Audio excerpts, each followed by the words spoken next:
Hello, ladies and gentlemen, it's me, Sonic, WWE 318, back again for another video for you guys. And so, ladies and gentlemen, it is time for my WWE Money to Bank 2019 review. Yes, it is time for the review video that you've been waiting for almost a month now, the time of recording this video. Yeah, sorry about that. Well, not only that, up the head, but also that's the time of recording this video. We are also 1 week away from, or getting almost to that point, almost a week away from our next pay-per-view event itself at WWE Stomping Grounds. Well, yeah, my mistake. Well, obviously, guys, now, going with that mindset of mind, this most likely, obviously, will be just like my WrestleMania 35 review, in that this is going to be more of a rundown video than an actual full-on in-depth review. Yes, I know I said actually in my WrestleMania review that I would hopefully, or I might have promised you guys that, I mean, not saying that, I hope the guy didn't promise it, I hope the guy didn't promise it. But I think I did at least say I was going to try to get back onto my full-on in-depth reviewing, agenda, or my, usual self. But, things happen, and what can you do? What can you do? So, we're here for another one of these more brief, rundown sort of reviews, sort of videos, versus a full-on, in-depth, review. So, hope you guys enjoy some more of a, more chill, more laid back, more, video review. And so with that all said, I also would like to say just a few things to get started with the actual video. Obviously, before we actually jump into the review, more of a rundown, not really review, but review and rundown, and scores, predictions, and all that jazz, results, and all that jazz. You might obviously ask yourself, if you're already going through this, drift, you might ask yourself, Sonic 318, did you watch Greatest? Wow, not Greatest Royal Rumble, Super Showdown. Did you watch Super Showdown, Sonic 318? What did you think of Super Showdown? What did you think? Well, guys, to tell you the truth, I did not watch a millisecond of that show. I was going to watch that show. I had planned on watching that show, but the combination of two things stopped me from doing it. One, and this also brings me up to my actual point, my other thought point still stands before I actually before we actually jump into the Money to Bank stuff. But so this point right here, not good enough internet connection. Yes, I do have internet connection, but it is apparently not strong enough to hold, or currently, or at the time of Super Showdown, it was not wanting to work with my PS4 to actually make it play and actually go. Because every single time I loaded it up, it gave me an error screen after so much long time of buffering, it gave me an error screen, and I just fully give up on it through that reasons. But also, with that in mind, I ditched watching it, and I said to myself, you know what? I'm just gonna watch some other. I'm gonna watch some other, rundown review, or I'm pretty much to tell you the truth, guys. I end up going to watch both What Culture's up and down video of Super Showdown and What Went Down video for that, with also addition of WWE's 1 or 2 minute recap video on the show in general. And from what I've seen through all those combination videos, it's best to say that it's not really worth not much talk about, much thoughts, because, come on, guys. It's a pretty safe bet that it was a pretty safe show. Nothing major was going to happen. Nothing important was going to go down. It was just going to be a glorified house show. So, there you go, I guess. Glorified house show. There you go. It may have been good. It may have been bad. It may have just been okay. But to some, from what I've seen and the attitude, what culture gave, through the reasons why this was kind of a disturbing show for all that means, yeah, I am just going to stick with the fact that it was just too bland, to just not really worth show to actually either watch or even care about. So there's your little pinpoint of Super Showdown stuff. So there you go. There's that out of the way. But also, so with that addressed in mind, I must also address the fact of this as well. Stomping Grounds, as I mentioned before, Stomping Grounds is going to be our newest pay-per-view event, which, to my knowledge, or to my personal thoughts, I don't think this is going to be a normal thing, guys. I generally think this is actually going to just be a one-time thing, just like Greatest Royal. No, well that too, but you know, we're gonna get probably more of those. For example, just like Super Showdown, we're gonna probably get more. We're gonna probably get some of those throughout more of the years. But that's not what I was trying to say. I was trying to say, great balls of fire, great balls of fire. There you go. Just like that pay-per-view event where we only had one of those pay-per-view events, I personally see Stomping Grounds being just like Great Balls of Fire, where it's just gonna come, this is gonna go, and never can come back again. But you know, who knows? I mean, to me personally, Stomping Grounds, yeah. Do we really need something like that? Can we just get Extreme Rules? Can we just get, if we're gonna break something like that, can we get someone like No Mercy, Vengeance, Armageddon? You know, can we just, if we're gonna do something, if we just gonna spit a freaking title like Stomping Grounds, can you at least come up with something better? Just revive the pay-per-view name? Are you ready to listen to WWE? Come on, Stomping Grounds?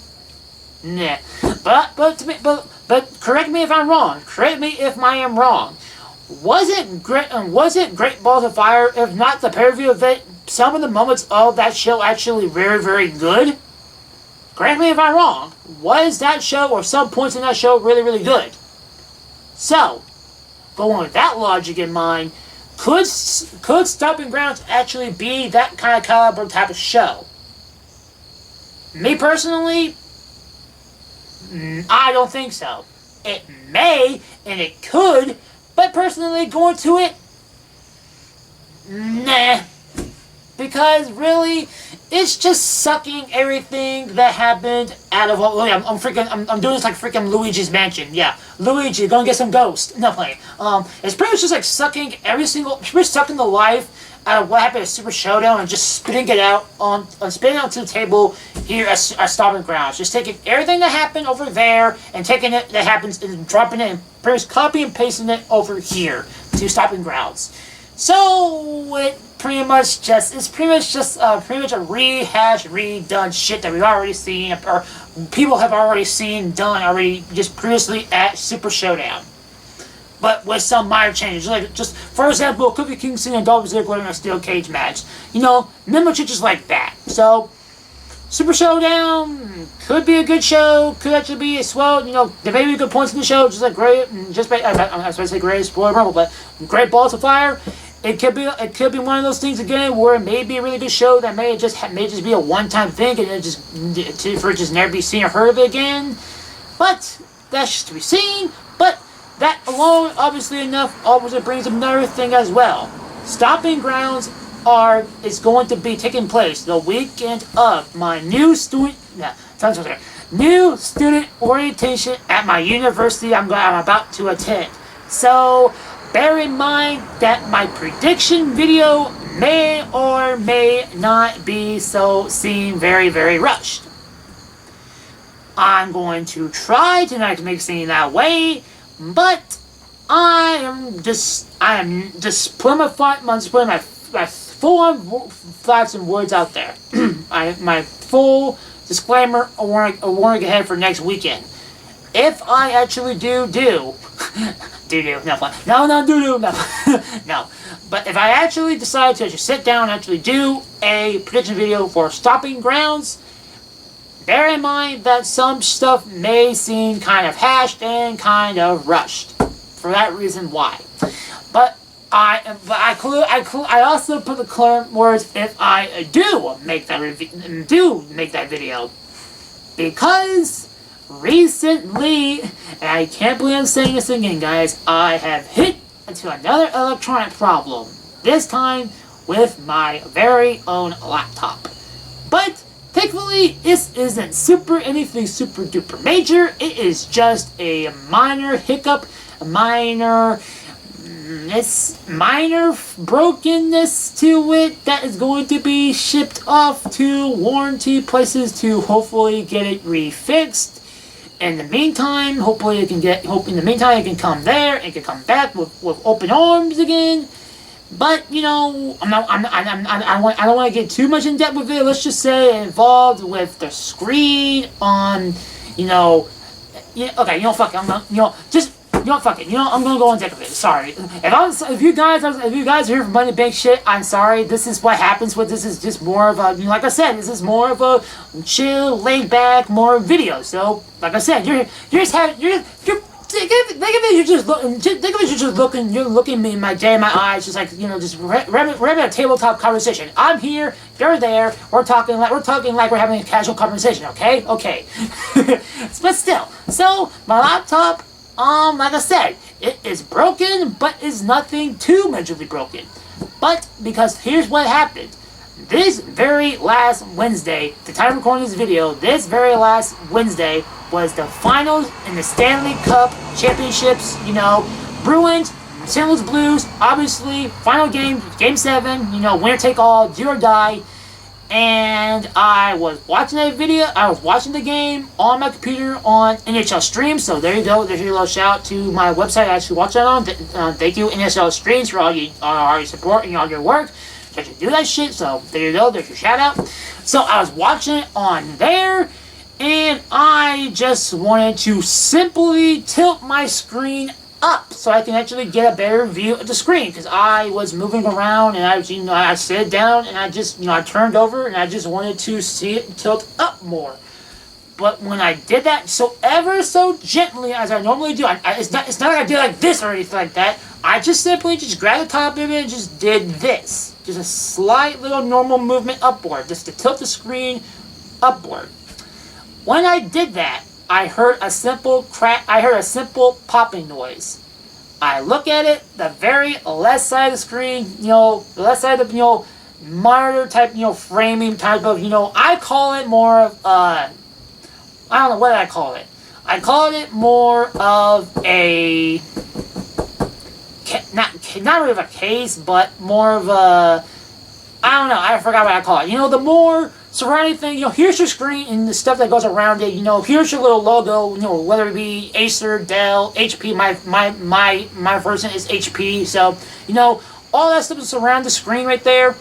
On the very left side of the screen right here, I'm looking at the laptop screens right here. So the laptop screen's right here, like looking down. I'm looking at the laptop screen right here. So this side right here, below here, it cracked open, and I simply thought, okay, it may just be a little thing. We're gonna simply just snap back together, just go back to normal, okay? Right? That's what I thought, right? So when I do it. It does that, okay? So it snaps right back. Snaps back the first time. I thought, okay, it might have just been a little, just simple little crack. I mean, I got a little scared because obviously, I was, oh, holy shit, what the fuck's going on? So I did that. I put it back down again, and once I tried to move the screen back and up again, it definitely tore even more. And this time, I actually see internal stuff. Yeah, so here's the actual screen, here's the front thing, and there's a silver little beam thing. I'm guessing that's what actually holds, stuff together for your laptop screen to actually do a bend, actually forward and back to actually close. Yeah, so there's three things I'm looking at: screen, silver thing, internal stuff, and then the front thing, front logo thing. I'm calling it a thing. So that stuff is like that. So yeah, and with addition to that, the little little roller thing that actually helps you. Some laptops have this little side things sometimes that actually helps you close and open your laptops. my left one, while trying to do my simple fixing and my little snapping back together method, that is still intact, but it's slightly tilted like upward like this. While my other one is like laying flat, the other one, this one right here, is still slightly upward. So, with that, casual thing out of the way, nothing's majorly broken with it. My computer runs just fine. It's just something that I want to give to my warranty people and let them take care of it before anything majorly worse happens. So, this is why I bring up this whole story. While I plan and actually am still hoping, I still have the intent and actually plan on doing my stopping ground prediction video, if I do not get to it, that is probably the most major reason why. Because my laptop is no longer with me at the time. I have asked my sister, Elizabeth, with your ass, / the owner of the Fanscape channel. I'm gonna screw it on my since we're being more casual. There's our channel right there in the iCard. So you want to go check it out for whatever reason, go check it out right there in the iCard. There you go.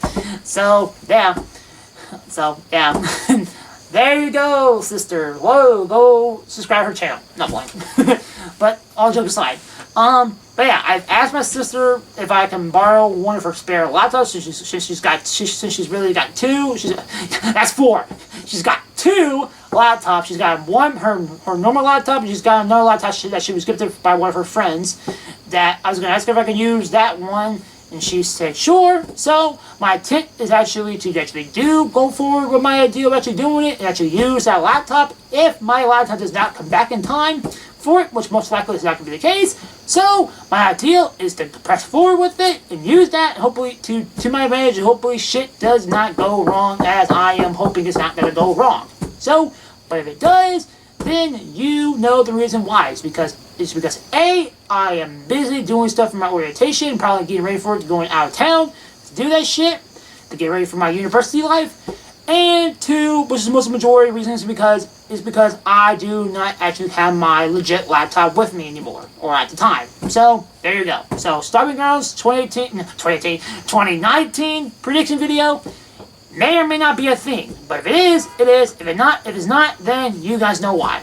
So, with all that bumble of, casual talking out of the way, it is time to actually get to the major reason why you're here. Money in the Bank 2019 stuff. Hooray. Alright. So, with this said, we're going to run down with some of my legit rundown stuff on my phone. So, with this said, let's go with that before we jump into my, rundown more brief rundown thoughts before we say goodbye as we head on to our next adventure. Yay! So, with this said, let's get started. After I got that little kernel thing out of my tongue. That was nasty. I'm sorry about that. Okay, anyways, first up, the first thing we have on the card was the Usos taking on Daniel Bryan and Rowan for, which actually I was thinking at the mind, I'm pretty sure I called this out on my prediction video for Money in the Bank. I could have sworn this was for the SmackDown Tag Team Championships. But what did you know? It was not for the Tag Team Championships. Go figure.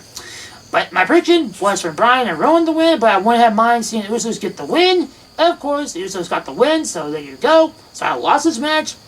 So my prediction score start off this thing for the pre-show. 0-1. Next up, we have the Women's Money in the Bank ladder match. My prediction for this match was for Naomi, Natalya, Bayley, and Ember Moon. My prediction did came true, as Bayley did become Mrs. Money in the Bank. Which then leads my score being tied at 1-1. Next up, we have Rey Mysterio versus Samoa Joe for the United States Championship. My prediction for this match was for Joe to win, but wouldn't be too surprised if Rey got the win. And I was correct, as Rey got the win and Joe lost this match. So I indeed lost this match. So via roll-up pin, a cheeky little roll-up pin by Rey. My prediction for this match was incorrect, as Rey Mysterio did, Rey Mysterio got the win for this match, and my prediction for the score, my prediction for the score. My prediction coming out of this match leads us to 1-2. 1 win, 0. Yeah, no. 1 win, 2 loses. Let's move on. After that blunder, whatever the heck that happened. Whatever that was. Okay. Next up, we have Shane McMahon taking on The Miz in a steel cage matchup. Whoa, what call a callback for Kofi and Ziggler for stopping grounds. Callback for that. Here we go. So McMahon and Miz steel cage match. My first for this match was for Shane to win to further the feud more forward, but wouldn't mind seeing Miz win if this is it for the feud, which it turned out.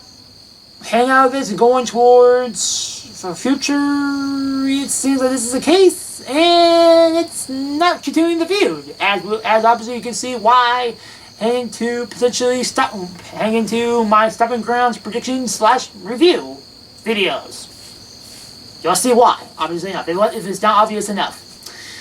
So yeah, my prediction for this match did become true as Shane McMahon won this match, and my predictions tied up again at 2-2. Now we're moving forward with Tony Nese taking on Daivari for the Cruiserweight Championship matchup. My prediction for this match was for Tony Nese to win this match, and he won this match. So his prediction score 3-2. I was gonna mess up with that too, so 3-2. There you go. Next up, we have Becky Lynch taking on Lacey Evans for the Raw Women's Championship. My prediction for this match was for Becky Lynch to win this match, and she did in fact win this match via a tap out, submission, so I don't know why I said tap out, but she won by submission. So there you go. Lacey tapped out, so there you go. My prediction for this match obviously came true for this match, and my prediction coming out of this match was 4-2. Now, heading toward the next match, we have a double backup, which is what I actually predicted as well in my prediction video, which is Becky Lynch was actually going to do double show back-to-back matches, as I called it. Becky Lynch taking on Charlotte Flair for the SmackDown Live SmackDown Live Women's Championship. My bad. My prediction for this match was for Flair to win to take advantage over Lynch's last match with Evans, but wouldn't mind seeing Lynch get the win. And Becky Lynch lost the title as Charlotte Flair became a champion after this match, making my prediction score true. Obviously, if I not say it, my prediction was correct as she won this match, and her prediction of the score came to 5 wins to 2 loses. As then we have the ultimate mind-blowing factor as Bayley came in and cashed in her Mrs. Money in the Bank briefcase, and she challenged Charlotte Flair for the SmackDown Live Women's Championship, plural, just one championship, not 2 championships. There's not 2 titles on the line. There's only 1 title on the line, and Charlotte versus Bayley for that title. Now to clear the air. Now, well, that's kind of whatever that was out of the way. Now we have Bayley and Charlotte for the cash-in match for the championship. My first match was Bayley to win this match, and she did in fact win this match as she is currently and still is our SmackDown Women's Champion. As this match moved on for me getting a 6-2 victory. Obviously, I can't do my fingers anymore, so there you go. 6 wins is 2 loses. Moving on next, we have Roman Reigns taking on Elias. My first match was for Roman Reigns to win, obviously enough, and he won this match. So moving on, my prediction score is 7 wins and 2 loses. Next up, we have Seth Rollins taking on AJ Styles for the Universal Championship. My prediction for this match was for Seth Rollins to win to keep his Mania win momentum going, and it seemed too early for him to lose it, but I wouldn't be too upset if Styles took it. For whatever reason, he would have done that. My prediction for this match did come true as Rollins retained and still is our Universal Champion heading out of this match. Which this makes my score so far out of the show a 8-2. Moving on, next up, we have 3 cars going out of the way, so goodbye to the 3rd car. And next up, we have Kofi Kingston taking on Kevin Owens for the WWE Championship. My prediction for this match was for Kingston to win to keep his Mania momentum going on, just like Rollins. And it seemed too early for him to lose, just like Rollins. But if he does lose it, I wouldn't be too surprised if he would have lost it. And my ankle is itchy. There you go. Now, with that said, now that itching out of the way from my ankle, surprisingly enough, my prediction for this match did come true, as Kofi Kingston did win this match, as he's still our WWE Champion. Now, heading on the score, we have a 9-2. Now, to the final match on the card and final match on this rundown. We have the Men's Money in the Bank ladder match, with my predictions being none other than the following: Randy Orton, McIntyre, Ali, and Strowman, if he was apparently supposed to be in this matchup. But guess what? You want to know who won this match? Obviously enough, if you've previously been living on a rock for this whole month, and this whole almost a month, Brock Lesnar in this match which became Mr. Money in the Bank. WTF. And that is literally why I have on my notes, I have win or lose, I have lose, but I have a question mark.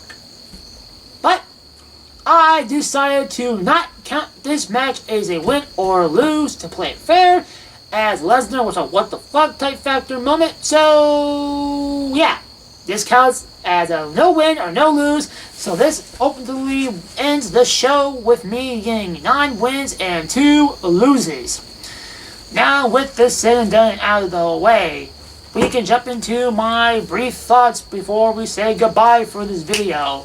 You may ask yourself, Sonic 318, what do you actually think of the show? Well, guys, personally, I honestly enjoyed the show. I really, really did. But there might have been some slight bias in that. You want to know why?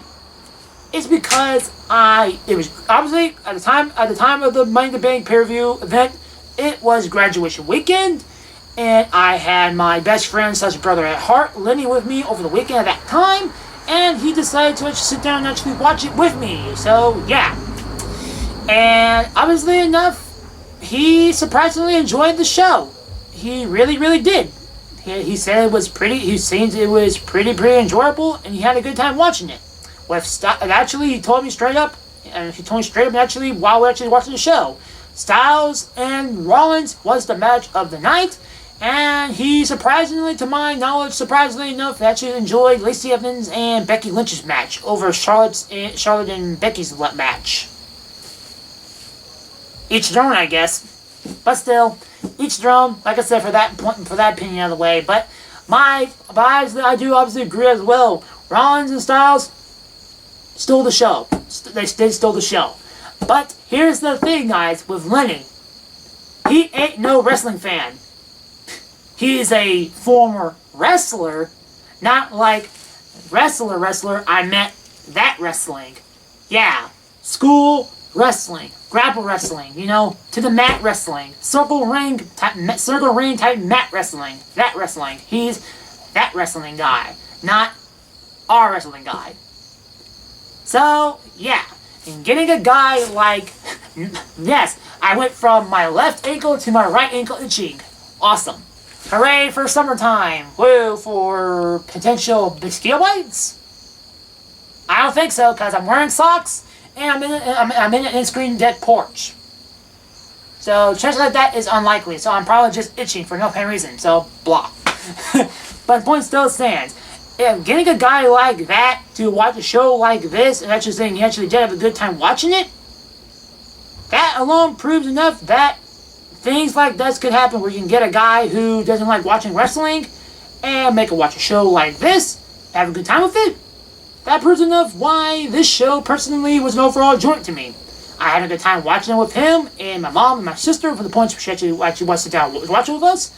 So we all sat down and actually watched it together, and we, to my knowledge, at least me, him, and my mom, for the point she actually watched it, had a good time watching the show. So, there may have been some bias in my opinion, but overall, I can't stress it enough. Might have been 2019, yes, 2019, label 2019, no plan. Might have been 2019, to my knowledge, my thoughts, going back to it, it was a pretty good show. Granted, my thoughts may be blurry eyes with some blind through some, my casual mind watching, an outsider, an outcast, freaking disgrace, Lion King 2, so much Pride references. He's Kovu to the Pride Lands, ladies and gentlemen. No, I'm playing. I'm playing. But no, watching a guy like Lenny, my friend Lenny, or brother, it's like, brother heart Lenny, whatever.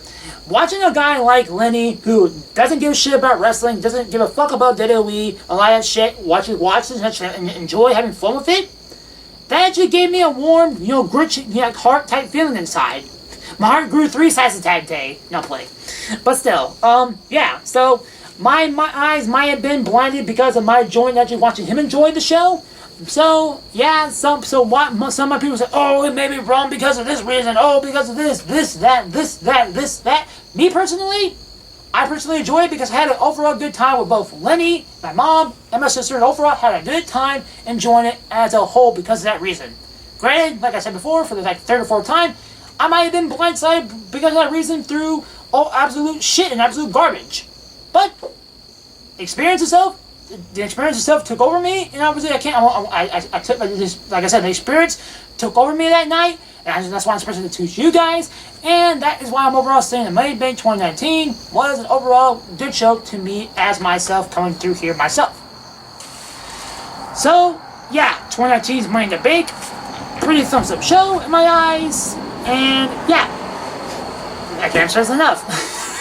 So, yeah, I had something on my brain to talk about. I'm gonna probably, once I probably end up this video, I'm gonna probably feel stupid when I mention this, but I forgot. I totally have lost what the hell I was gonna try to think of. But that is my bullshitty thinking, talking about experiences, losing shit that may or may not be important to close up this video.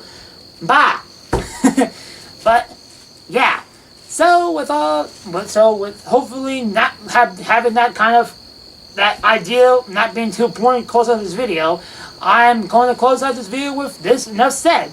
So yeah, so all this randomness, all this fun, all this jabberness, all this blunderness out of the way. Hope y'all guys enjoy this little sit down conversation with me, talking about other things and talking about obviously Money in the Bank 2019. And obviously enough, like I said before, Super Showdown was something that was just kind of meh to some eyes, me included, because even though I didn't watch it, so there's that. And WWE Stomping Grounds, while it looks like a copy and paste type show compared to Super Showdown, it may just be like Great Balls of Fire, and may be one of those one-type things that actually may surprise us how good it is, and what overall, while I may be some of the matches or the overall show in general. So that's to be seen. That is to be seen. But overall, with that said, WWE Stomping Grounds is our next pay-per-view event. And like I said before, I'm going to try my hardest to actually get to my prediction video for that show this upcoming week.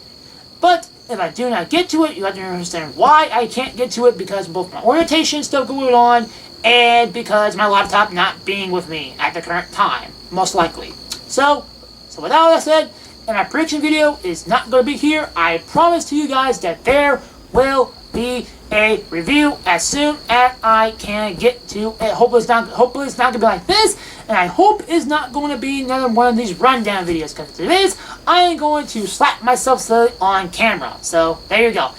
There's a promise right there. There's a promise right there. If I do not get to a legitimate review for Stomping Grounds here on the channel, I shall slap myself silly on camera. So, with this said, with that kind of challenge and up ahead for me for WWE Stomping Grounds, I shall see you guys then for hopefully either my prediction video or my review for WWE Stomping Grounds. So, with the said, ladies and gentlemen, I'm Son W318, and I'm signing out. Peace, ladies and gentlemen.